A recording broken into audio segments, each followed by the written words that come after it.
Meu nome é André. Em 2018, eu e 4 dos meus melhores amigos fomos acampar na Chapada dos Veadeiros para comemorar o fim da faculdade. Nós éramos 5 quando montamos as barracas. Na volta, éramos apenas 4. O que aconteceu naquela madrugada não foi um acidente. Não foi um jovem que se perdeu na mata, como a polícia registrou no laudo. Foi uma colheita. Algo antigo, que mora no silêncio daquelas rochas, ouviu a nossa alegria e sentiu fome. Nós escutamos o seu chamado à sua cantiga, e um de nós, o mais cético, o mais corajoso, cometeu o erro de rir. Agora, tudo que restou dele é um espaço vazio nas nossas fotos, e uma pedra negra e lisa, que esfria qualquer ambiente onde ela está. Tudo começou com um assobio no vento. Um som que escolheu quem levar. A polícia desistiu, os jornais esqueceram, mas eu não consigo. Às vezes, quando o silêncio da noite é profundo demais, eu acho que ouço um eco daquela melodia, e o meu corpo inteiro gela. Não é só uma lembrança, eu sei que não é. É um lembrete de que estamos de passagem, e que existem coisas muito mais antigas e pacientes do que a nossa existência. O que você faria se um som pudesse apagar alguém da sua vida? E você teria coragem de passar por isso?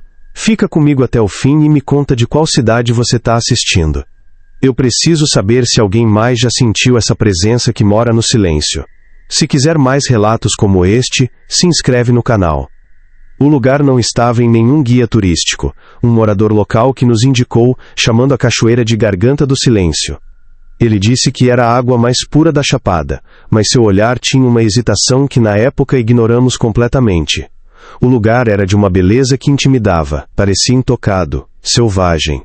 A queda de água era um monstro branco e barulhento, cavando um cânion profundo na terra. O som constante da água, ironicamente, criava uma sensação de paz, como se o mundo lá fora não existisse. Montamos nossas barracas numa clareira, a uns 100 metros da cachoeira. Era eu, Lucas, Mariana, Bia e Tiago. Inseparáveis. Cheios daquela certeza idiota que a juventude te dá, de que o mundo é seu, aquele lugar nos ensinou, da pior forma, que éramos apenas intrusos. A noite estava perfeita. O céu era um absurdo, parecia uma pintura, com a Via Láctea visível a olho nu. Estávamos em volta da fogueira, contando histórias, planejando o futuro, bebendo um vinho barato. Já passava das 2 da manhã quando o som começou. Não era o vento, eu juro. Era diferente, um assobio agudo, melódico, quase musical. Era uma melodia bonita, mas tinha algo de errado nela, algo que fez os pelos da minha nuca se arrepiarem. Parecia vir de todas as direções ao mesmo tempo, cortando o barulho da cachoeira com uma clareza impossível. Bia se encolheu, Tiago parou de falar no meio de uma frase. Todos nós sentimos uma queda brusca de temperatura e a certeza absoluta de que estávamos sendo observados. Todos, menos o Lucas. Ele riu. Um riso alto, que soou profano naquele silêncio tenso. Calma, pessoal, ele disse, a voz ecoando de um jeito estranho. É só o vento passando pelas fendas das rochas. Física. Ele ainda tentou imitar o assobio, um som torto e debochado que pareceu uma ofensa. Mariana, que era a namorada dele, pediu para ele parar. Eu me lembro exatamente do que ela disse. Não brinca com isso, Lu, esse lugar tem dono. Ele só revirou os olhos, deu mais um gole no vinho e falou que a gente estava com medo de historinha de terror. Ele não sabia, mas estava zombando da própria sentença.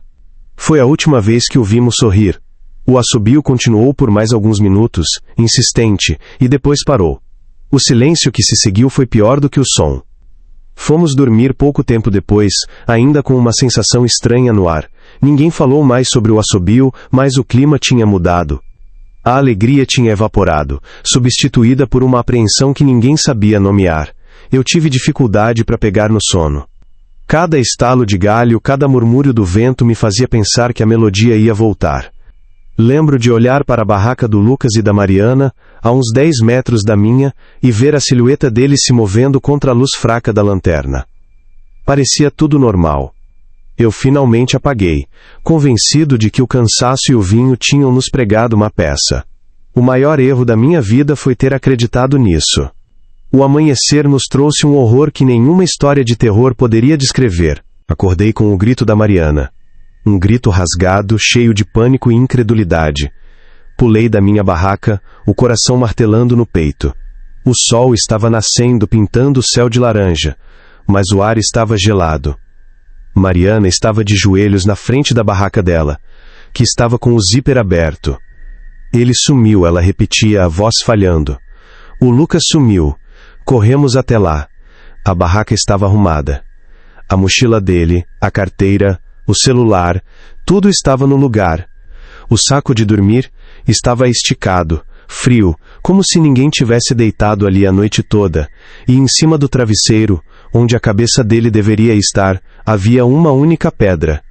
Era preta, perfeitamente lisa, sem nenhuma aresta, e estava gelada. Gelada de um jeito que não era natural, como se guardasse o frio do fundo de um poço. O desespero tomou conta de nós. Começamos a gritar o nome dele, a correr pela mata ao redor do acampamento. Mas a única resposta era o eco das nossas vozes e o barulho da cachoeira, que agora parecia zombar de nós. Não havia pegadas, não havia sinais de luta, não havia um galho quebrado. Era como se Lucas tivesse simplesmente evaporado. A pedra continuava lá, no centro da barraca, um ponto de escuridão silenciosa. Eu a peguei na mão. O frio era tão intenso que queimava a pele. Era pesada, mais pesada do que parecia. Tinha uma energia estranha, uma quietude que dava náuseas. Ninguém tinha visto aquela pedra antes. Ela não pertencia àquele lugar. Ela era a única pista e, ao mesmo tempo, a prova de que estávamos completamente perdidos. Levamos horas para conseguir sinal de celular e chamar a polícia. Quando eles chegaram, com os bombeiros e a equipe de resgate, nos trataram com uma mistura de pena e suspeita. Contamos sobre o assobio, sobre o comportamento do Lucas, sobre a pedra. O policial que liderava a busca, um homem mais velho, com o rosto cansado, apenas balançou a cabeça. Ele pegou a pedra com um lenço, olhou para ela por um instante e a guardou num saco de evidências, mas eu vi nos olhos dele. Ele não acreditava em nós. Para ele, éramos só um bando de jovens irresponsáveis que tinham se metido onde não deviam. Um deles provavelmente tinha se perdido na mata. Para eles, a explicação mais simples era sempre a correta. Mas o que há de simples em desaparecer sem deixar rastros? As buscas duraram uma semana. Helicópteros, cães farejadores, dezenas de homens vasculhando cada centímetro daquela mata. Não encontraram nada. Absolutamente nada. Nem um pedaço de roupa, nem uma pegada, nem um sinal. O caso foi encerrado como desaparecimento em área de mata fechada, provável acidente. Para o mundo, Lucas era apenas mais uma estatística. Para nós, ele era um fantasma que nos assombraria para sempre. A nossa amizade, que parecia inabalável, começou a ruir. Bia e Tiago se afastaram, não queriam mais tocar no assunto. Era doloroso demais, assustador demais. Só eu e Mariana ficamos, presos aquela noite, tentando encontrar um sentido no impossível. A pedra foi devolvida para nós meses depois. Apenas uma rocha comum, disse o laudo da perícia, mas nós sabíamos que não era. Mariana ficou obcecada, ela não dormia, mal comia. Passava os dias e as noites pesquisando na internet, lendo relatos de desaparecimentos na Chapada, tentando encontrar um padrão. Ela descrevia a melodia que ouvimos com uma precisão assustadora. Não era só um som, André, ela me dizia, os olhos fundos e febris. Era uma voz. Tinha uma intenção, era hipnótica e faminta. Chamava por ele. Eu tentava trazê-la de volta à realidade, mas a verdade é que eu também sentia que ela estava certa. Tiago, numa noite em que bebeu demais, confessou para mim, gaguejando de pânico, que por um segundo, quando ouviu o assobio, sentiu um impulso incontrolável de caminhar em direção ao som, de se entregar à escuridão da mata. Ele só não foi porque o medo o paralisou. O Lucas não teve medo, ele zombou. A história inevitavelmente vazou. Começou com um post num fórum sobre mistérios e logo se espalhou. A Cantiga do Silêncio virou uma lenda urbana digital. A Garganta do Silêncio, antes desconhecida, se tornou um ponto de peregrinação para curiosos, youtubers de terror e caçadores de fantasmas.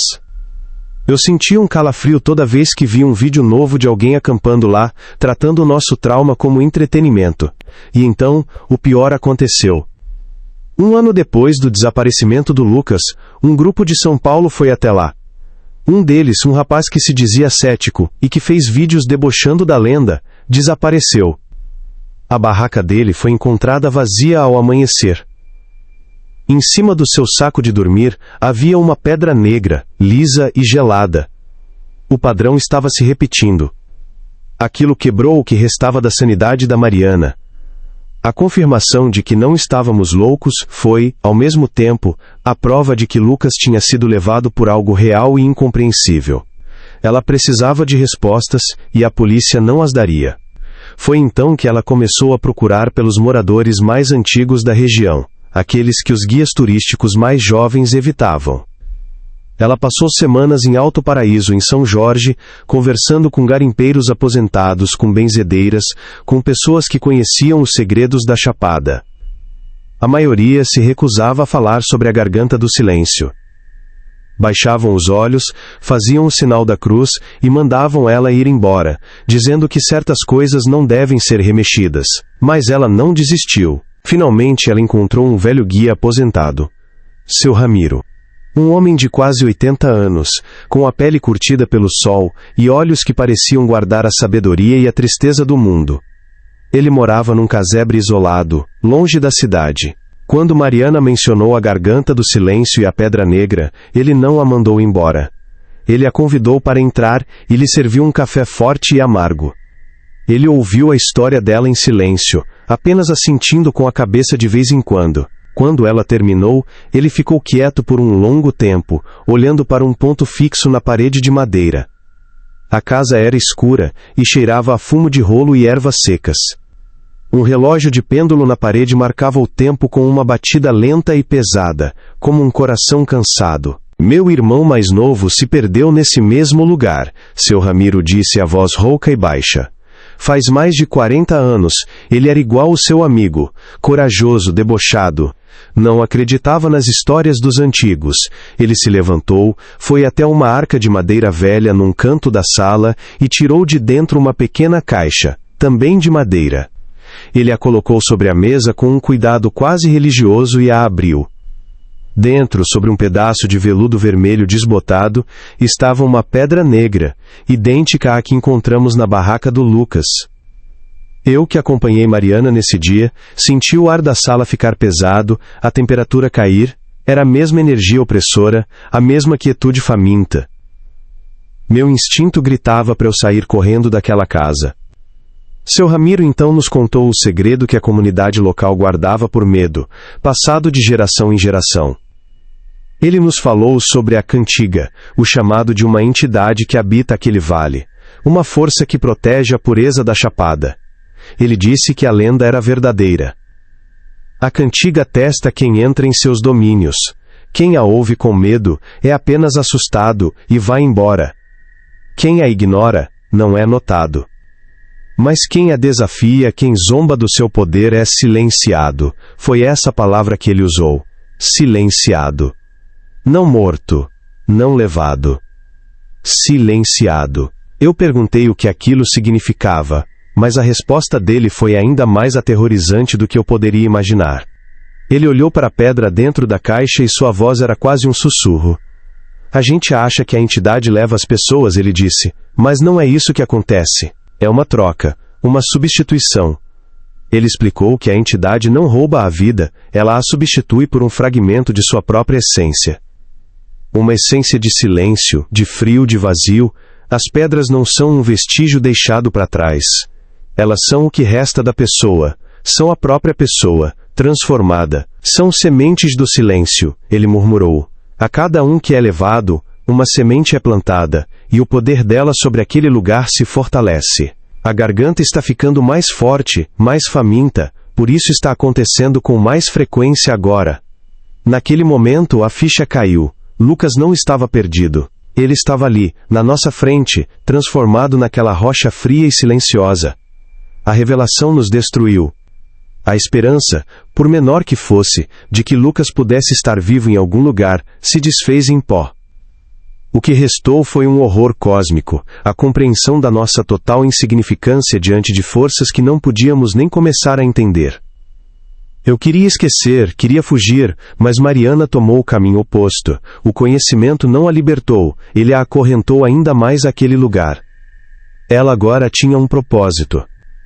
Não era mais sobre encontrar Lucas, mas sobre provar ao mundo o que havia lá.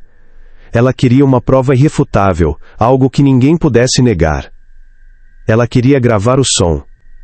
Queria capturar a voz da coisa que levou o amor da sua vida. Eu implorei para que ela desistisse, disse que era suicídio, mas ela não me ouvia mais.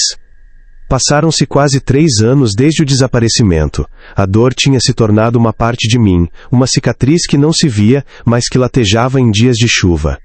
Eu tentava seguir em frente, terminei a faculdade, arrumei um emprego.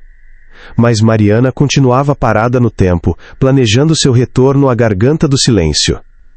Ela comprou equipamentos de gravação de áudio, de alta sensibilidade, microfones direcionais, baterias que duravam dias. Estudou meteorologia, fases da lua, tudo para criar as condições perfeitas para a gravação. Ela estava se preparando para uma guerra, mas o inimigo era um som. Eu a via se definhar, a luz em seus olhos se apagando, sendo substituída por uma determinação sombria e febril. Ela estava se despedindo do mundo, e eu não podia fazer nada para impedir. Numa quinta-feira, recebi uma carta dela. O envelope estava debaixo da minha porta. A caligrafia era apressada, quase ilegível. Dizia que ela tinha ido. Que precisava fazer aquilo, por ela e pelo Lucas. Ela me deu instruções precisas. Se não desse notícias até o sábado de manhã, era para eu acionar as autoridades e entregar a eles um segundo envelope, que estava junto com a carta. Nele, havia um relato completo de tudo o que sabíamos, incluindo a história de seu Ramiro. Ela também me deu a localização exata de onde estaria acampada. Era uma carta de despedida, ela sabia que talvez não voltasse, ou pior, que voltaria diferente. Meu sangue gelou. Liguei para o celular dela dezenas de vezes. Caixa postal. Ela já estava lá cara a cara com o silêncio. Eu não esperei até sábado. Na mesma noite, juntei Bia e Tiago, que a contragosto concordaram em ir comigo, e dirigi a noite inteira até a Chapada. Eu não ia deixar que a garganta levasse mais um de nós. Chegamos à entrada da trilha proibida ao amanhecer. Havia placas por toda parte, avisando sobre risco de deslizamentos, a desculpa oficial que o governo usou para interditar a área depois do segundo desaparecimento. Ignoramos tudo e entramos na mata, correndo, gritando o nome dela. O ar parecia mais pesado, a floresta mais silenciosa do que eu me lembrava. O barulho da cachoeira ao longe soava como um presságio. A cada passo, eu sentia um medo crescente de que chegaríamos tarde demais. Um medo do que encontraríamos no lugar dela. Encontramos o acampamento. Era uma única barraca, a dela. A fogueira estava apagada, reduzida a cinzas frias. E Mariana estava lá, sentada numa pedra, de costas para nós, olhando fixamente para a cachoeira. Por um instante, senti um alívio imenso. Ela estava viva. "Mari!" eu gritei. Mas ela não se moveu. Não virou. Não respondeu.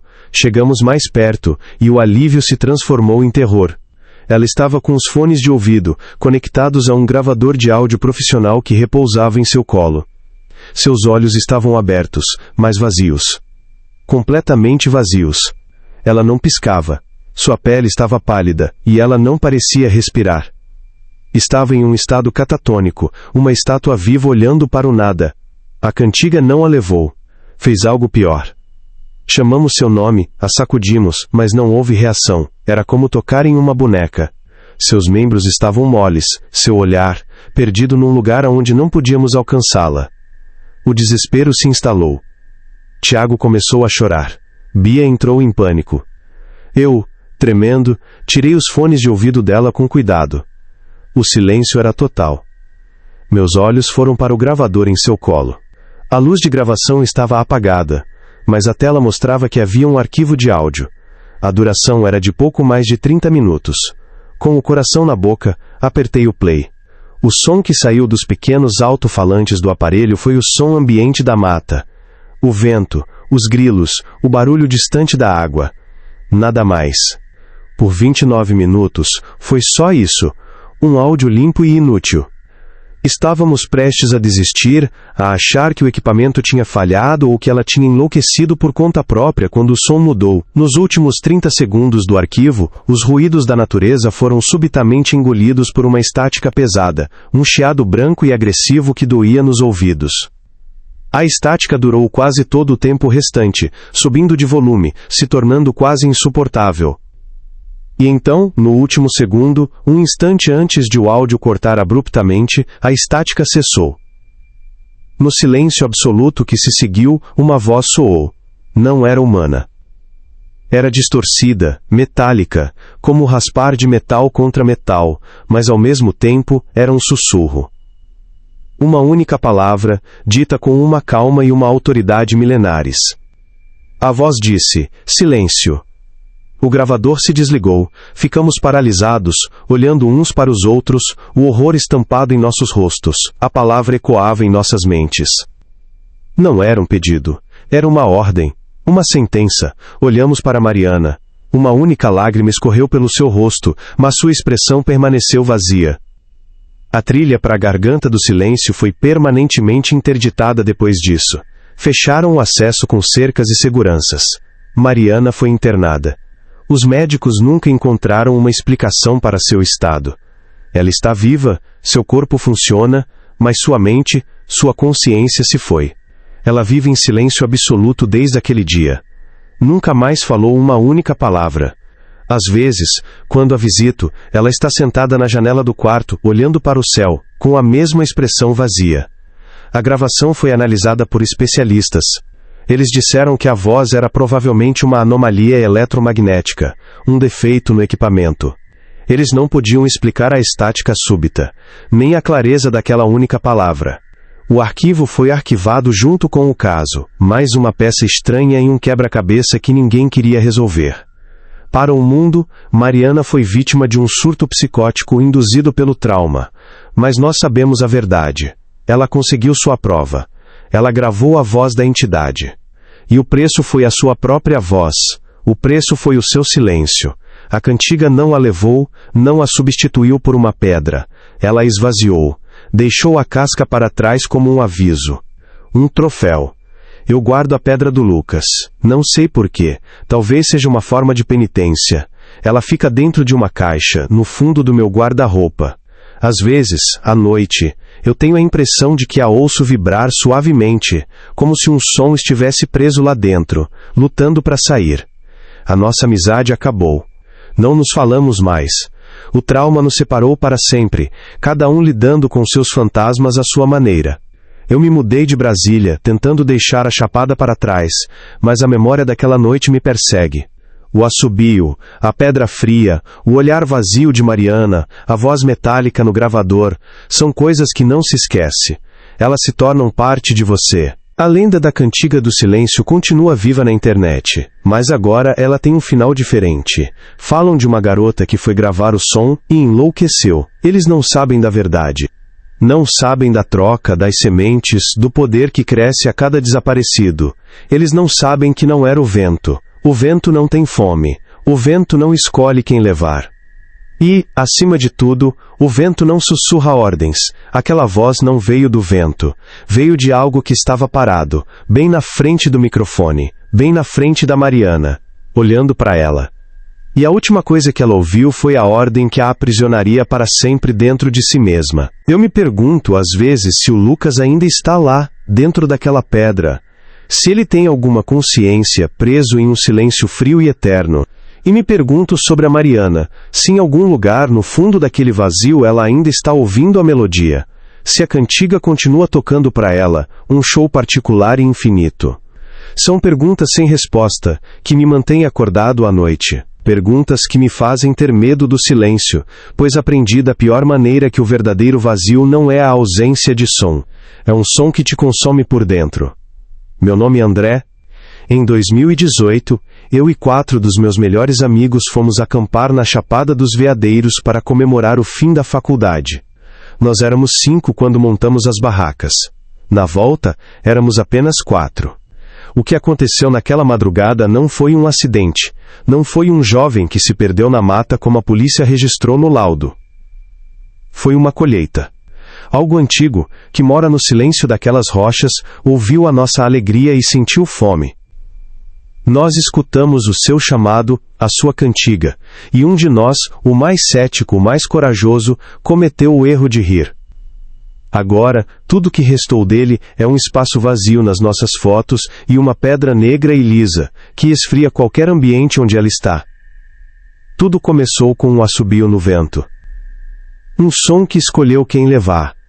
A polícia desistiu, os jornais esqueceram, mas eu não consigo.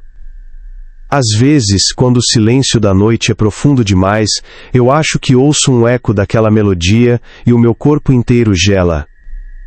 Não é só uma lembrança, eu sei que não é. É um lembrete de que estamos de passagem e que existem coisas muito mais antigas e pacientes do que a nossa existência. O que você faria se um som pudesse apagar alguém da sua vida? E você, teria coragem de passar por isso? Fica comigo até o fim e me conta de qual cidade você está assistindo. Eu preciso saber se alguém mais já sentiu essa presença que mora no silêncio. Se quiser mais relatos como este, se inscreve no canal. O lugar não estava em nenhum guia turístico, um morador local que nos indicou chamando a cachoeira de Garganta do Silêncio. Ele disse que era a água mais pura da Chapada, mas seu olhar tinha uma hesitação que na época ignoramos completamente. O lugar era de uma beleza que intimidava. Parecia intocado, selvagem. A queda de água era um monstro branco e barulhento, cavando um cânion profundo na terra. O som constante da água, ironicamente, criava uma sensação de paz, como se o mundo lá fora não existisse. Montamos nossas barracas numa clareira, a uns 100 metros da cachoeira. Era eu, Lucas, Mariana, Bia e Tiago. Inseparáveis. Cheios daquela certeza idiota que a juventude te dá, de que o mundo é seu, aquele lugar nos ensinou, da pior forma, que éramos apenas intrusos. A noite estava perfeita. O céu era um absurdo, parecia uma pintura, com a Via Láctea visível a olho nu. Estávamos em volta da fogueira, contando histórias, planejando o futuro, bebendo um vinho barato. Já passava das 2 da manhã quando o som começou. Não era o vento, eu juro. Era diferente, um assobio agudo, melódico, quase musical. Era uma melodia bonita, mas tinha algo de errado nela, algo que fez os pelos da minha nuca se arrepiarem. Parecia vir de todas as direções ao mesmo tempo, cortando o barulho da cachoeira com uma clareza impossível. Bia se encolheu, Tiago parou de falar no meio de uma frase. Todos nós sentimos uma queda brusca de temperatura e a certeza absoluta de que estávamos sendo observados. Todos, menos o Lucas, ele riu. Um riso alto, que soou profano naquele silêncio tenso. Calma, pessoal, ele disse, a voz ecoando de um jeito estranho. É só o vento passando pelas fendas das rochas. Física. Ele ainda tentou imitar o assobio, um som torto e debochado que pareceu uma ofensa. Mariana, que era namorada dele, pediu para ele parar. Eu me lembro exatamente do que ela disse. Não brinca com isso, Lu. Esse lugar tem dono. Ele só revirou os olhos, deu mais um gole no vinho e falou que a gente estava com medo de historinha de terror. Ele não sabia, mas estava zombando da própria sentença. Foi a última vez que o vimos sorrir. O assobio continuou por mais alguns minutos, insistente, e depois parou. O silêncio que se seguiu foi pior do que o som. Fomos dormir pouco tempo depois, ainda com uma sensação estranha no ar. Ninguém falou mais sobre o assobio, mas o clima tinha mudado. A alegria tinha evaporado, substituída por uma apreensão que ninguém sabia nomear. Eu tive dificuldade para pegar no sono.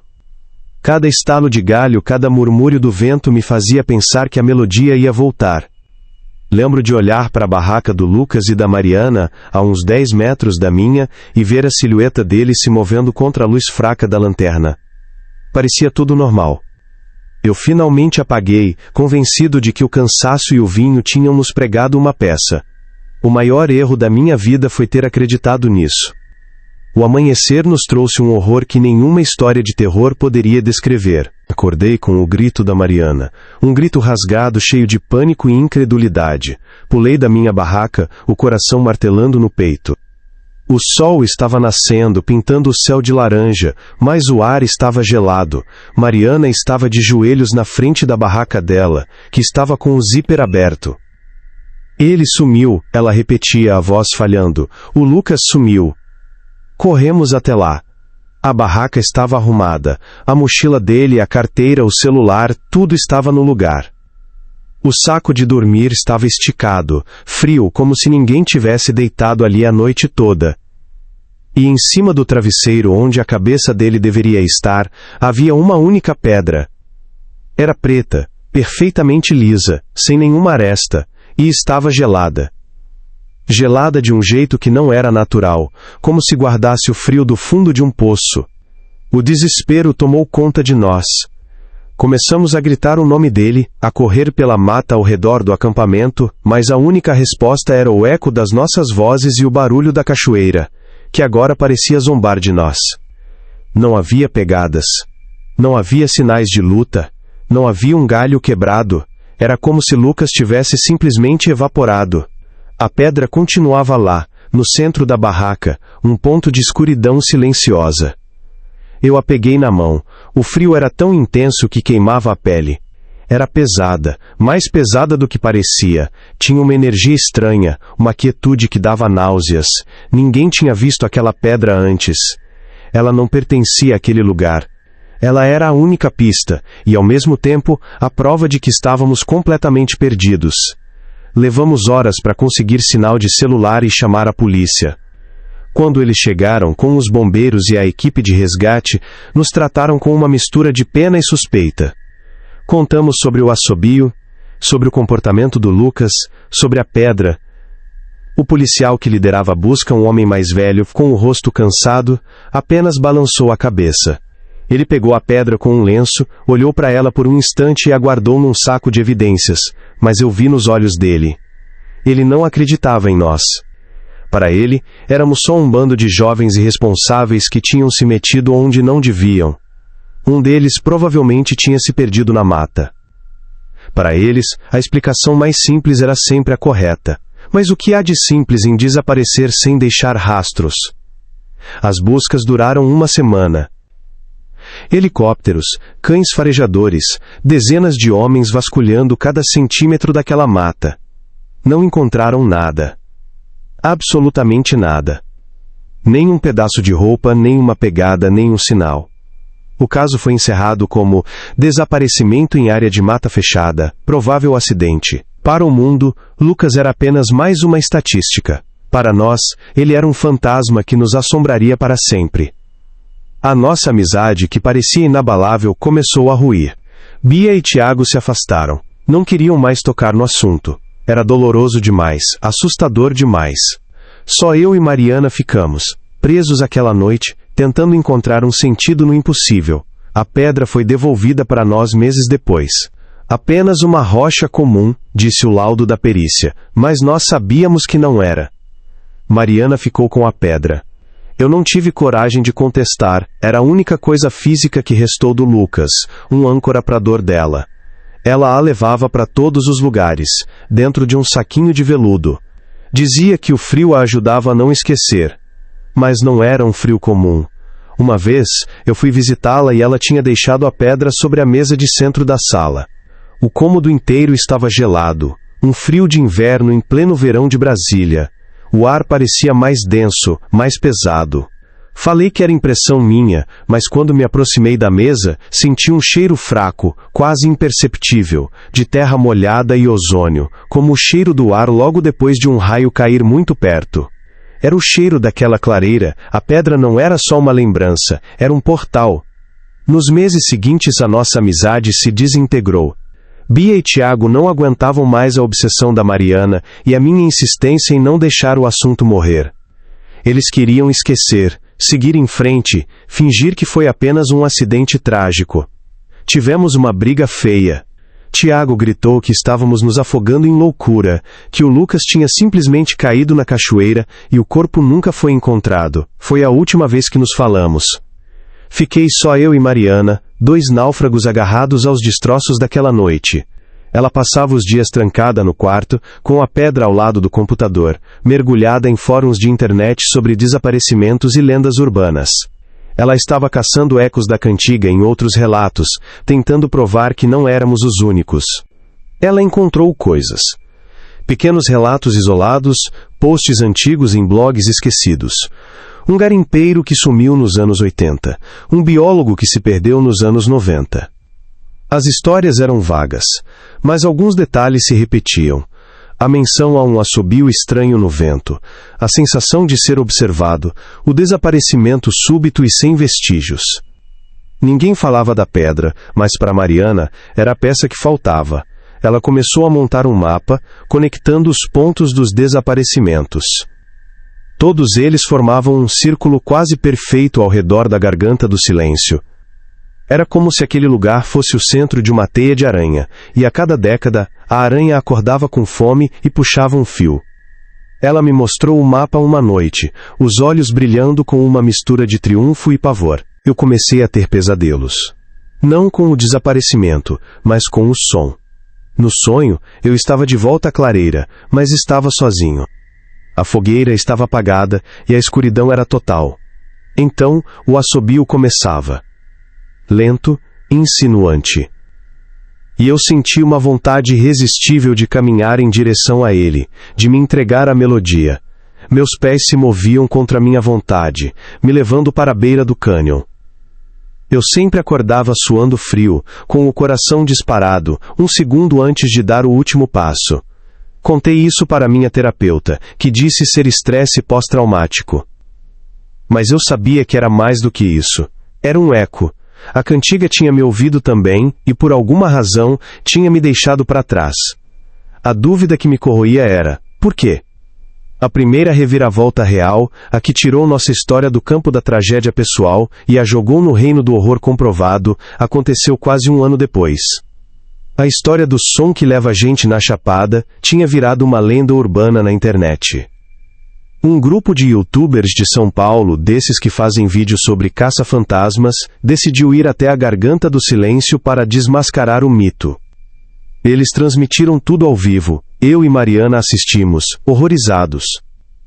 O líder do grupo, um rapaz arrogante chamado Felipe, passou a noite inteira fazendo piadas, imitando o assobio, desafiando o fantasma da Chapada a aparecer. Ele ria para a câmera, dizendo que era tudo bobagem. O riso dele era exatamente como o do Lucas. Profano e condenado. A transmissão ao vivo caiu por volta das 3 da manhã. Problema de sinal, eles disseram. Na manhã seguinte, os outros membros do grupo postaram um vídeo desesperado. Felipe tinha sumido. A barraca estava vazia, os equipamentos dele, o celular, tudo no lugar. E no saco de dormir eles mostraram para a câmera, com as mãos tremendo, uma pedra. Uma pedra negra, lisa, idêntica à nossa. A polícia foi chamada, buscas foram feitas. O resultado foi o mesmo, nada. O caso virou notícia nacional, mas a pedra foi tratada como uma coincidência bizarra, talvez uma brincadeira de mau gosto dos amigos. Mas nós sabíamos. O padrão estava confirmado, a cantiga tinha colhido de novo, e a regra era clara, não zombe do silêncio. Aquilo quebrou Mariana de um jeito que eu não achei possível. A validação de que não estávamos loucos foi também a sentença final do Lucas. Ela parou de procurar na internet. Ela percebeu que as respostas não estavam no mundo digital, mas no mundo real, com as pessoas que viviam e morriam à sombra daquelas montanhas há gerações. Ela tirou todas as suas economias do banco e foi para a Chapada, não como turista, mas como uma peregrina em busca de um oráculo. Ela alugou um quartinho em Alto Paraíso e começou sua busca pelos mais velhos, os guardiões das histórias que não estão nos livros. Eu a visitava nos fins de semana. Ela estava mais magra, mais pálida, mas seus olhos queimavam com uma intensidade que me assustava. Ela encontrou muita resistência. Os moradores mais antigos, quando ela mencionava a Garganta do Silêncio, fechavam a cara. Alguns batiam a porta, outros faziam o sinal da cruz e diziam para ela deixar os mortos em paz. O medo deles era palpável, uma herança passada através do sangue. Era um medo que validava tudo. Se eles que nasceram e cresceram ali temiam tanto aquele lugar, quem éramos nós para duvidar? Uma benzedeira idosa, depois de muita insistência, apenas disse a ela: existem fomes que o tempo não mata, minha filha, e tem boca que não se deve alimentar nem com reza. A frase ficou ecoando na minha cabeça. A gente não tinha alimentado a coisa com reza. A gente tinha alimentado com deboche. Foi depois de semanas de portas fechadas que alguém, com pena do desespero dela, sussurrou um nome: Seu Ramiro. Um guia aposentado que morava isolado, no alto de um morro.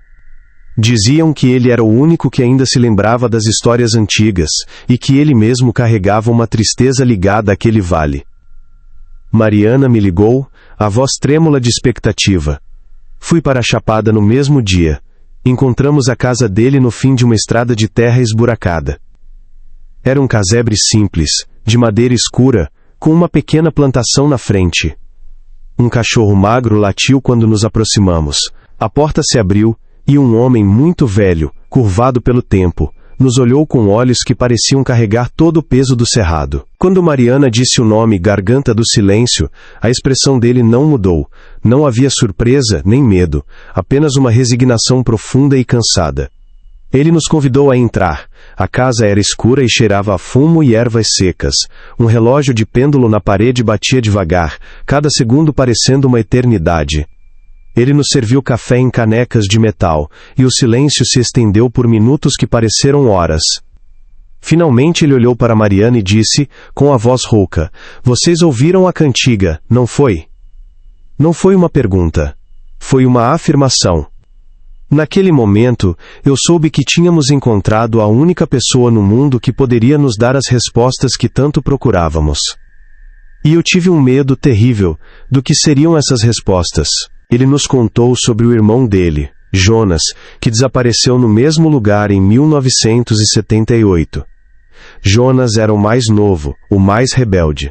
Não acreditava nas superstições dos antigos.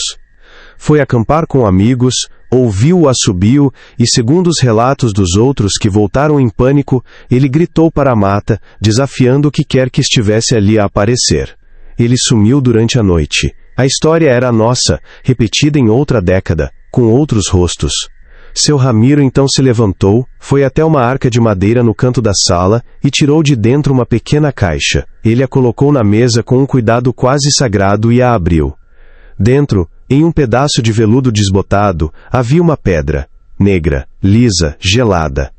A mesma energia opressora emanava dela, enchendo a pequena sala com um frio de túmulo. As pessoas acham que a cantiga leva, ele disse a voz baixa, quase um sussurro, mas ela não leva nada, ela troca. Essa foi a frase que mudou tudo. Ele nos explicou a lenda como ela era contada pelos seus avós, uma verdade que a comunidade preferiu esquecer por medo. A entidade não sequestra, ela substitui. Ela pega a vida, a consciência, a alma de quem a desafia, e deixa no lugar um pedaço de si mesma. Um fragmento de sua essência, que é o próprio silêncio, o frio, o vazio da rocha. As pedras não eram pistas, elas eram o que restava. Eram as próprias pessoas, transformadas, silenciadas para sempre. A nossa pedra não era a prova de que Lucas tinha sido levado. A nossa pedra era o Lucas. Essa revelação foi como um soco no estômago. A esperança, por mais tênue que fosse, de encontrar Lucas vivo, se extinguiu. O que ficou foi um horror de proporções cósmicas. A ideia de que a pessoa que amávamos estava ali, em forma de objeto, na bolsa da Mariana, era insuportável. Seu Ramiro continuou, explicando que as pedras são como sementes. Sementes do silêncio, ele chamou. A cada troca, a influência da entidade sobre aquele vale se fortalece. Seu território se expande um pouco mais.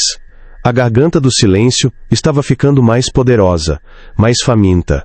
Por isso os desaparecimentos estavam se tornando mais frequentes. Não éramos apenas vítimas de uma força da natureza. Éramos, sem saber, parte de um ritual de colheita. Eu queria ir embora, correr daquela casa, daquela cidade, daquela verdade. Mas Mariana estava paralisada, os olhos fixos na pedra de seu Ramiro. O conhecimento não a libertou, pelo contrário, a acorrentou ainda mais àquele lugar. Eu vi uma nova determinação nascer em seu olhar, algo mais perigoso do que a dor ou a obsessão. Não era mais sobre encontrar Lucas. Era sobre enfrentar a coisa que o levou. Ela olhou para mim, e pela primeira vez desde o desaparecimento, eu não vi tristeza em seus olhos. Eu vi fúria. Eu preciso de uma prova, André, ela disse, a voz firme. Uma prova que ninguém possa negar. Eu vou gravar aquele som. Eu vou gravar a voz dessa coisa. Saímos da casa de seu Ramiro com o sol se pondo, pintando o céu da chapada com cores de sangue e fogo. O mundo parecia o mesmo, mas para nós, ele tinha se tornado um lugar infinitamente mais sombrio e terrível. A verdade não nos trouxe paz. Ela nos deu um mapa do inferno e nos mostrou onde estávamos. Mariana não falava mais em resgate ou justiça. Ela falava em registro, em evidência. Ela queria capturar a cantiga, aprisionar a voz daquela entidade em uma gravação, para mostrar ao mundo que o monstro era real. Eu implorei para que ela desistisse, disse que era suicídio, que ela estava desafiando a coisa exatamente como Lucas e os outros tinham feito. Mas ela não me ouviu. Ela já estava em guerra, e eu sabia com uma certeza gelada que a garganta do silêncio ainda não tinha terminado sua colheita. A nossa busca por respostas nos levou a lugares que não existem em mapas, a conversas sussurradas em bares de beira de estrada e a olhares de medo em rostos que o tempo já havia castigado. Foi numa dessas conversas com um garimpeiro aposentado que tinha mais rugas que histórias que o nome de Ramiro surgiu. Ele não era um guia, era uma lenda. Um homem que, segundo diziam, tinha visto a face do que morava na garganta do silêncio e sobrevivido para carregar o luto. Encontrá-lo foi uma peregrinação. Sua casa era um ponto isolado no meio do cerrado, um lugar onde o silêncio era tão denso que parecia ter peso. Quando batemos em sua porta de madeira gasta, eu senti um arrepio que não era de frio. Era o pressentimento de que estávamos prestes a cruzar uma fronteira da qual não haveria retorno. Ramiro nos atendeu. Era um homem pequeno, curvado, com olhos de um azul desbotado que pareciam enxergar através de nós. Ele não pareceu surpreso em nos ver. Quando Mariana, com a voz trêmula, mencionou a Pedra Negra, ele apenas assentiu lentamente e nos convidou a entrar. A casa era escura, cheirava a café forte, fumo de rolo e a algo mais antigo, como poeira e segredos. Ele nos serviu café em canecas de metal amassado e sentou-se numa cadeira de balanço que rangia como um lamento. O silêncio se estendeu por vários minutos, quebrado apenas pelo tic-tac de um relógio de parede.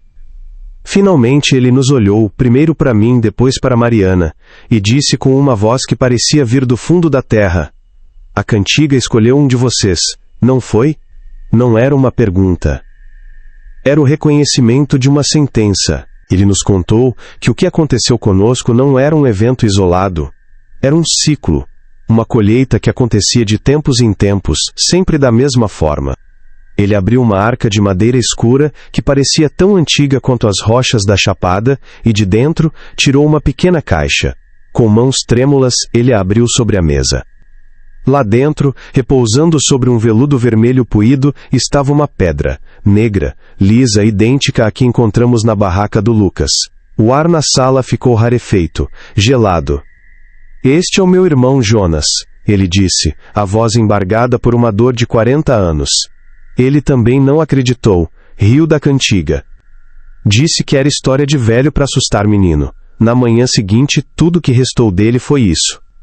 A história de Jonas, contada pela voz cansada de Ramiro, era um espelho da nossa, um grupo de jovens, a mesma cachoeira, o mesmo assobio cortando a noite. Jonas, o mais corajoso, o mais cético, desafiou o som. Gritou para a escuridão, zombando, e o silêncio o engoliu. Os amigos dele voltaram para a cidade em pânico, contando uma história que ninguém acreditou. A polícia na época, em 1978, registrou como afogamento, corpo não encontrado, mas a comunidade local sabia a verdade. Eles sabiam que a garganta tinha cobrado seu tributo, e desde então, o medo selou seus lábios. Falar sobre a cantiga era como rezar para ela, convidá-la a se aproximar. O silêncio deles era uma forma de proteção, um pacto para não despertar a fome da entidade. Ramiro nos explicou que a lenda era muito mais antiga que os garimpeiros.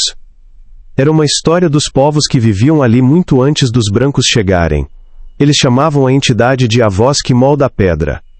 Não era um espírito nem um demônio. Era uma força da própria terra, uma consciência primitiva que guardava a pureza daquele vale. Uma força que não entendia o bem ou o mal, apenas o equilíbrio. E o desrespeito, a zombaria quebrava esse equilíbrio. A cantiga era um aviso, um teste. Quem o ouvia com respeito era deixado em paz. Quem o desafiava era usado para restaurar a ordem. Mas a parte mais terrível da revelação ainda estava por vir, uma verdade que fez meu estômago revirar. As pessoas não somem, ele sussurrou, inclinando-se sobre a mesa, os olhos fixos nos nossos, elas são trocadas. Ele explicou que a voz não destrói a vida, ela a transforma. Ela extrai a essência, a consciência, a memória, tudo que faz uma pessoa ser quem ela é, e condensa naquela forma. A pedra não era um vestígio deixado para trás. A pedra era a pessoa, aprisionada em um estado de silêncio eterno. A alma de Jonas estava ali, naquela rocha fria em cima da mesa. E a alma do Lucas estava na bolsa da Mariana, acompanhando-a em todos os lugares. A percepção dessa verdade foi como cair em um abismo. Não havia mais esperança de encontrar Lucas, ele nunca esteve perdido, ele estava conosco o tempo todo, transformado em um objeto de horror silencioso. A náusea me subiu à garganta, olhei para Mariana e vi que ela tinha entendido. Seu rosto estava pálido como cera, mas seus olhos, antes cheios de dor e confusão, agora queimavam com uma luz gélida e determinada. A verdade não a quebrou, ela a forjou em algo novo, algo perigoso. Ramiro continuou, dizendo que as pedras eram como sementes. Sementes do silêncio, ele as chamou. Cada vez que uma troca era feita, a influência da voz se fortalecia, seu domínio sobre o vale se aprofundava. A garganta do silêncio estava, literalmente, se alimentando do ceticismo humano para crescer. E com a chegada de mais turistas, mais gente desconectada da terra e cheia de arrogância, a colheita estava se tornando mais frequente. O youtuber não foi um acaso. Foi a confirmação de que a fome da entidade estava aumentando. Eu queria sair dali, correr, esquecer tudo que tinha ouvido. Mas Mariana estava imóvel, hipnotizada pela história, pela verdade terrível que finalmente encontrou. Ela olhou para Ramiro e fez a pergunta que selaria seu destino. Alguém já tentou se comunicar? Gravar o som? O velho balançou a cabeça lentamente, um aviso silencioso em seus olhos cansados. Ninguém é tolo a esse ponto, minha filha. Você não conversa com a tempestade, você se abriga dela. Tentar capturar a cantiga é como tentar colocar o próprio tempo dentro de uma garrafa. É uma ofensa ainda maior do que a zombaria. É tentar roubar um pedaço da essência dela. E ela não perdoa ladrões. O aviso era claro. Uma sentença de morte. Mas eu vi nos olhos de Mariana que ela não o ouviu como um aviso, mas como um desafio. Saímos da casa de Ramiro quando a noite já caía, nos engolindo na escuridão do cerrado. O mundo parecia o mesmo, mas a realidade havia se fraturado para sempre. A história de Lucas não era mais uma tragédia pessoal, um acidente bizarro. Era um capítulo de um livro muito antigo, escrito com medo e silêncio. Nós éramos apenas os personagens mais recentes de uma lenda que se recusava a morrer. Durante a viagem de volta para Alto Paraíso, Mariana não disse uma palavra. Ela apenas segurava a bolsa onde a pedra estava, o olhar perdido na escuridão da estrada. Eu sabia o que ela estava pensando. A obsessão dela havia mudado de forma. Não era mais sobre encontrar Lucas. Era sobre provar ao mundo que ele não apenas desapareceu, mas foi levado por algo real, algo que tinha uma voz. Naquela noite, eu entendi a verdadeira natureza do nosso trauma. Não estávamos lutando contra a perda ou o luto. Estávamos lutando contra a nossa própria insignificância. Éramos testemunhas de algo primordial, uma força que operava com regras que a nossa ciência e lógica não podiam tocar. E o mundo, com suas explicações simples e laudos policiais, nunca acreditaria em nós. A verdade nos isolou, nos transformou em guardiões de um segredo terrível que ninguém queria ouvir. E Mariana, em sua dor e fúria, decidiu que se o mundo não ouviria sua voz, ele seria forçado a ouvir a voz do monstro. Ela ia voltar para a garganta do silêncio. E dessa vez, ela não ia apenas ouvir, ela ia gravar. A conexão com o passado não nos trouxe alívio, apenas a certeza de que o padrão era inquebrável. A história de Jonas era um presságio, um roteiro do que já tinha acontecido e do que ainda estava por vir. O aviso de Ramiro ecoava em minha mente, mas eu sabia que era inútil. Mariana já tinha feito sua escolha. Ela iria oferecer a si mesma como isca, armada com um gravador, na esperança de capturar um eco do impossível. Ela estava declarando guerra a uma lenda, e eu senti um pavor gelado ao perceber que a garganta do silêncio estava apenas esperando por ela. A cantiga já a conhecia. Tinha sentido sua dor, sua obsessão, e estava faminta por um novo tipo de silêncio, o silêncio da prova definitiva. Na semana seguinte, Mariana começou a se preparar. Ela vendeu o carro, usou todas as suas economias para comprar equipamentos de gravação de última geração. Microfones parabólicos, gravadores de campo com baterias de longa duração, filtros de ruído.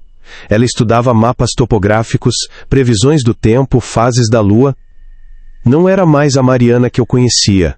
Era uma caçadora, metódica e fria, se preparando para uma expedição ao coração das trevas.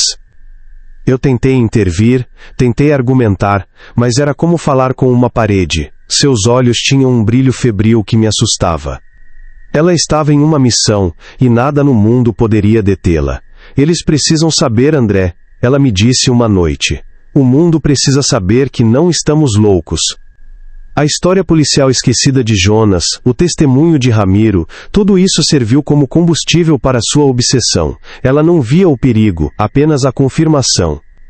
Ela estava convencida de que, se conseguisse a gravação, se capturasse a voz da entidade, tudo faria sentido. A morte de Lucas teria um propósito, sua dor teria um significado. Ela estava tentando transformar um ato de horror cósmico em uma narrativa humana, com começo, meio e fim. Mas eu sabia que a cantiga não era uma história. Era um fim. Um ponto final que transformava vozes em pedras. E Mariana estava caminhando direto para ele, com um microfone na mão, pronta para gravar o próprio esquecimento. O medo de que a história se repetisse me paralisava. Eu me sentia como um dos amigos de Jonas, que voltou da mata em pânico, com uma história inacreditável para contar. Eu era uma testemunha impotente, vendo a próxima vítima caminhar para o sacrifício. A lenda antiga não era mais uma história contada ao redor da fogueira. Ela estava viva, respirando, e nós estávamos presos em sua garganta. A cada dia que passava, eu sentia a presença daquela pedra, mesmo quando estava longe dela. Era um frio constante no fundo da minha mente, um lembrete silencioso do que nos esperava. O passado não estava morto. Ele estava apenas esperando um momento certo para cantar de novo. E assim, a decisão foi tomada não com palavras, mas com o silêncio determinado de Mariana. Ela partiria em breve. A conexão com o passado não nos salvou, apenas nos mostrou o tamanho da nossa prisão. A história de Ramiro nos deu o nome do nosso carrasco, mas não a chave da cela. Pelo contrário, nos mostrou que a porta sempre esteve aberta, não para sairmos, mas para que mais coisas pudessem entrar.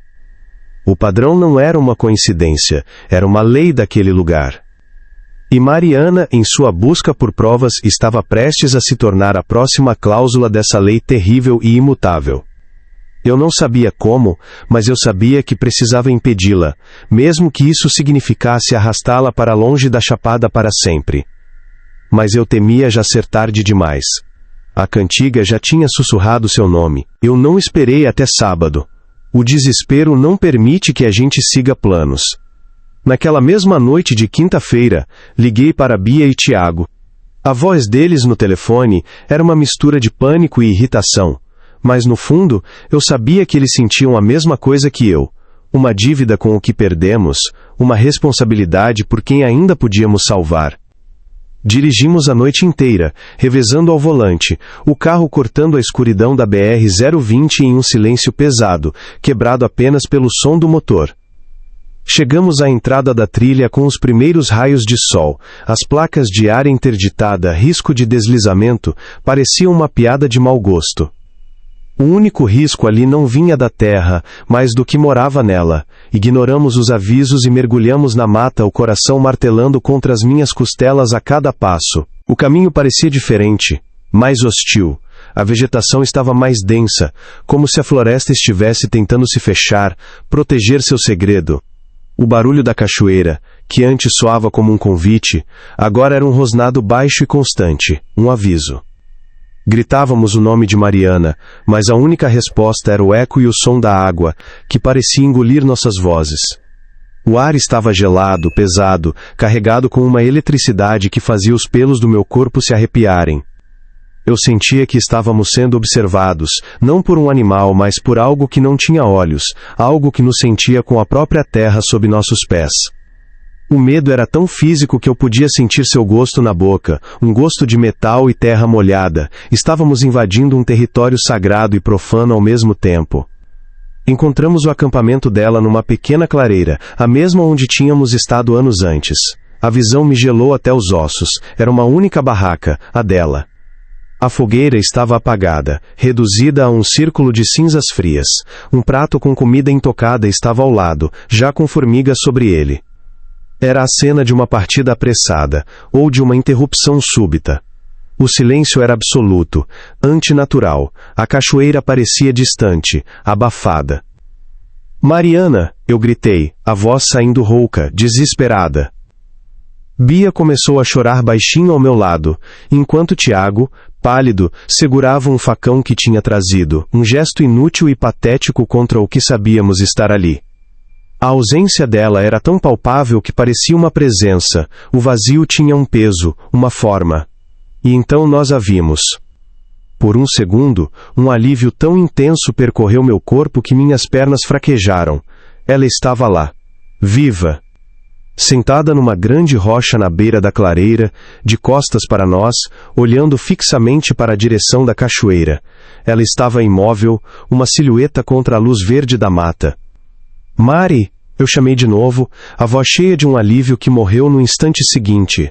Ela não se moveu, não virou a cabeça, não deu qualquer sinal de que tinha nos ouvido. Havia algo terrivelmente errado em sua quietude. Não era a calma de quem medita, era a imobilidade de uma estátua. Começamos a andar em sua direção, devagar, com um pavor crescente a cada passo. O alívio tinha se transformado em um tipo de horror que eu nunca tinha sentido antes.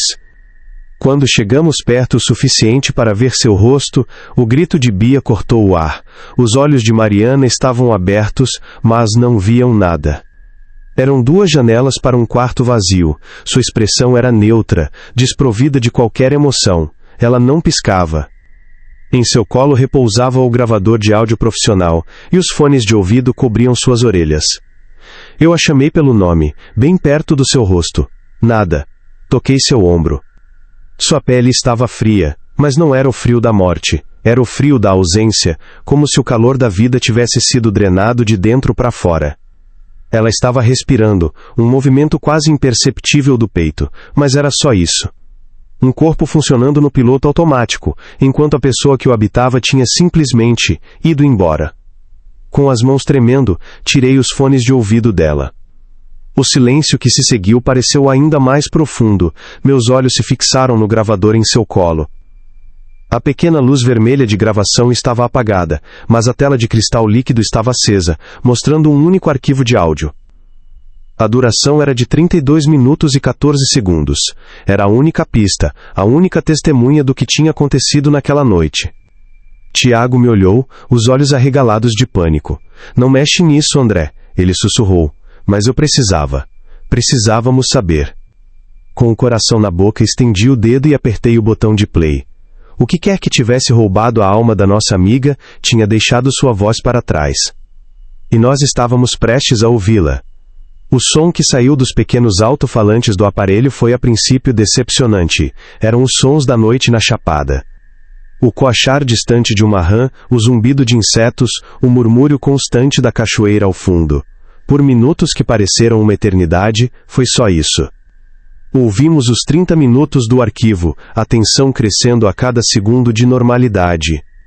Eu já estava começando a pensar que ela tinha simplesmente tido um colapso nervoso, que o trauma a tinha levado à loucura, talvez não houvesse nada. Talvez a cantiga fosse apenas uma história, e nós éramos os tolos que acreditavam nela. A esperança de uma explicação racional era quase tão aterrorizante quanto a paranormal, pois significaria que Mariana tinha se perdido para sempre dentro de sua própria mente. E então, nos últimos 30 segundos do arquivo, tudo mudou.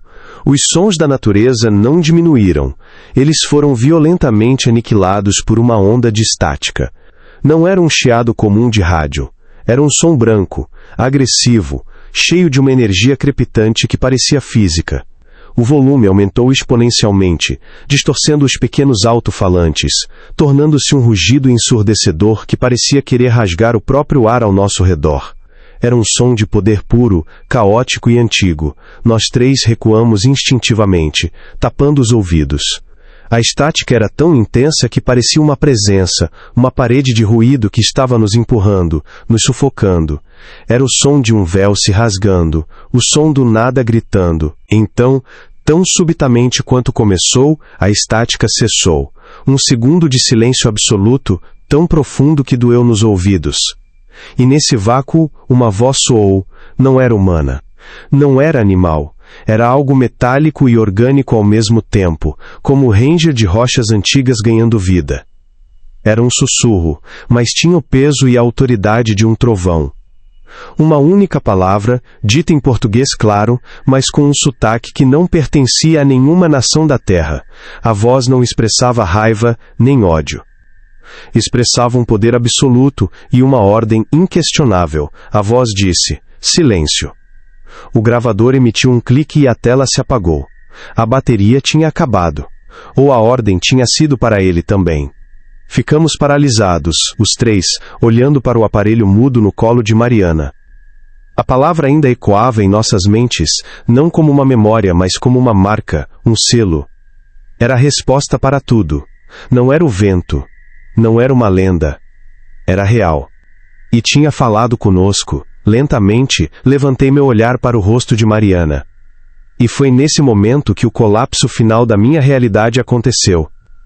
Uma única lágrima, lenta e espessa, escorreu pelo seu olho direito, deslizando por sua bochecha pálida e sem expressão. Ela estava lá dentro. Prisioneira em seu próprio corpo, condenada a obedecer àquela ordem final. A cantiga não a levou, não a transformou em pedra. Fez algo infinitamente mais cruel. Deixou-a para trás como um monumento vivo ao seu poder, um troféu de silêncio. Tirar a Mariana de lá foi um pesadelo dentro do pesadelo. Carregar o corpo dela, que se movia mas não respondia pela trilha irregular, foi a coisa mais difícil que já fiz na vida. Bia chorava em silêncio, Tiago estava pálido como um fantasma. Cada um de nós sabia, sem precisar dizer, que estávamos carregando uma prova viva do horror que habitava aquele lugar. Quando finalmente chegamos à civilização e a entregamos aos paramédicos, a sensação não foi de alívio. Foi de derrota. Nós a resgatamos da mata, mas a deixamos para trás na garganta do silêncio. A verdadeira Mariana, a que ria, a que sonhava, a que amava o Lucas, nunca saiu daquela clareira. Apenas o corpo dela voltou conosco.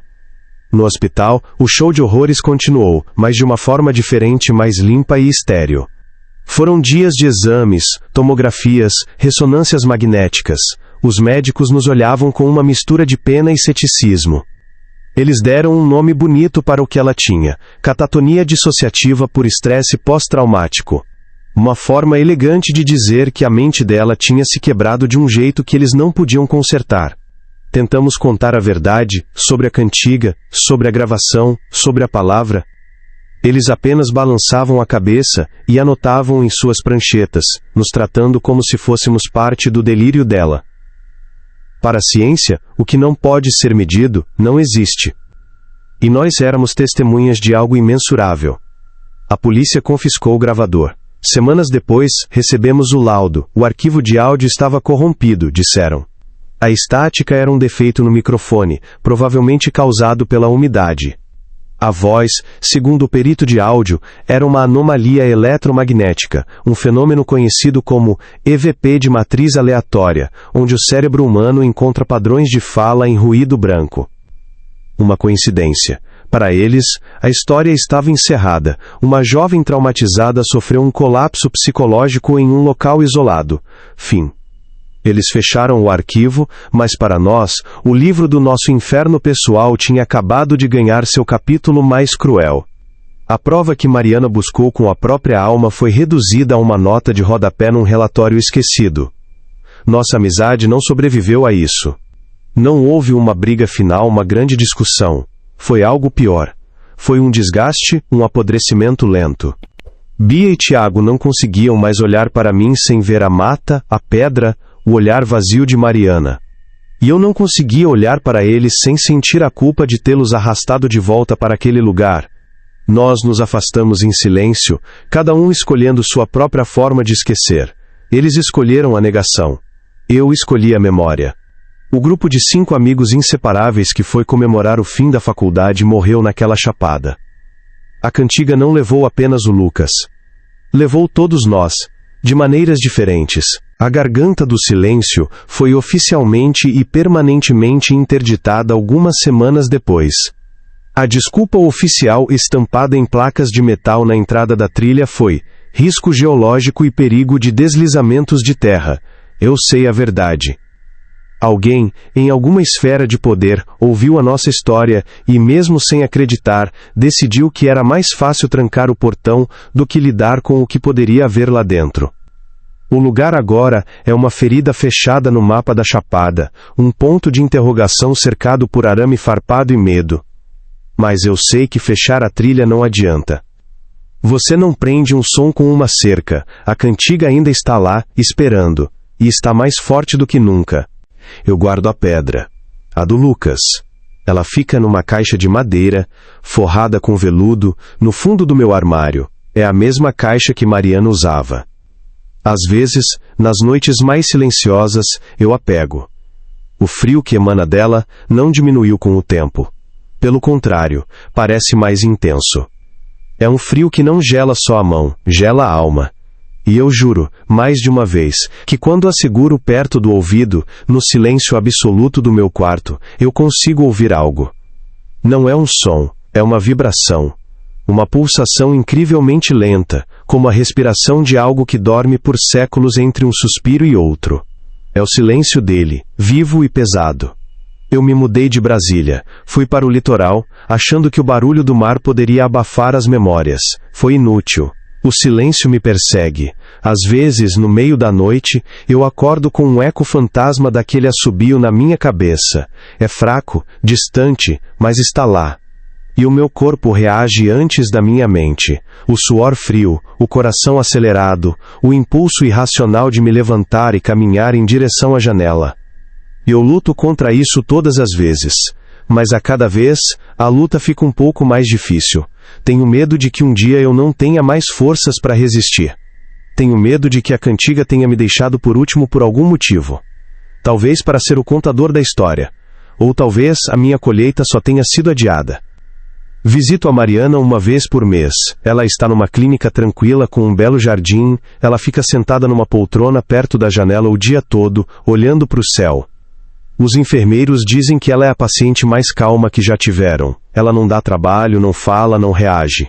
Mas eu vejo. Eu, que estive lá, vejo. Às vezes, quando conto uma história antiga nossa, uma piada que só nós 5 entenderíamos, eu vejo um músculo em sua mandíbula se contrair. Eu vejo seus dedos se apertarem com força no braço da poltrona. Ela está lá dentro. Ela ouve tudo. Ela está presa atrás dos próprios olhos, gritando em um silêncio que ninguém pode ouvir. Uma prisioneira de guerra em seu próprio corpo. A última vez que estive lá, eu estava saindo do quarto quando notei algo que nunca tinha visto. A luz do sol poente batia em seu rosto de um jeito que revelava o contorno de seus lábios, e eles estavam se movendo. Um movimento minúsculo, quase imperceptível. Fiquei parado na porta observando. Ela estava sussurrando, mas sem produzir som. Apenas um movimento. Eram sílabas repetidas, uma ladainha silenciosa, um mantra. Demorei um pouco para entender o padrão, para ler seus lábios. Ela estava repetindo a mesma palavra de novo e de novo para si mesma, para o vazio. A palavra que a aprisionou. Silêncio, silêncio, silêncio. Ela não foi esvaziada, ela foi preenchida, até a borda, com a ordem daquela voz. A cantiga não a calou. A cantiga é a única coisa que ela ouve agora. A voz na gravação não foi o fim da melodia. Foi o começo de um concerto particular e eterno, tocando apenas para ela, no teatro escuro de sua mente. O silêncio que ficou não é a ausência de som. É a presença de um som que nunca para. E você, já viveu algo assim? Comenta aí, eu preciso saber se não estou sozinho. E se quiser ouvir mais histórias como essa que o mundo tenta esquecer, se inscreve no Caixa Preta.